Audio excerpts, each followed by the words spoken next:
এটা ধুবুলিয়া মা? এটা ধুবুলিয়া? আমি এখন আছি ধুবুলিয়াতে, আর একটা দারুণ প্যান্ডেল দেখেছি, হলো না, কথা তুতলিয়ে গেল, আটকিয়ে গেল। এখন আমি আছি ধুবুলিয়াতে, আর একটা ভীষণ সুন্দর একটা প্যান্ডেল দেখেছি, তোমাদের সঙ্গে শেয়ার করছি। জাস্ট একবার দেখো প্যান্ডেলটাকে, কি দারুণ লাগছে বাইরে থেকে। চলো আস্তে আস্তে ভিতরের দিকে যাওয়া যাক। ভাগ্যিস আমি দুপুরবেলাতে এসছি, মানে সন্ধ্যাবেলাতে। যদি রাত্রিবেলাতে আসতাম তাহলে ভাবো কতটা পরিমাণে ভিড় হতো। এই যে ঢুকছি ভিতরটা, ওয়াও কি দারুণ করেছে, হেভি লাগছে কিন্তু। ওয়াও দেখো তোমরা, জাস্ট হেভি লাগছে তাই না?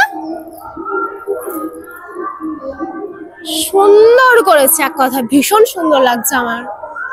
একটু ভিতরটা অন্ধকার আছে, আলো হলে আর একটু ভালো লাগতো। দাঁড়াও তোমাদের ওয়াইড অ্যাঙ্গেলে দেখাই, কি দারুণ করেছে। উপরের এগুলো দেখো, উপরের এগুলো পাটকাঠি দিয়ে করেছে সমস্তটা, কি সুন্দর। জানি না এখানে ভালো ছবি আসবে কিনা, তা আমরা ছবি নেওয়ার চেষ্টা করব। অন্ধকার যেহেতু, দেখা যাক।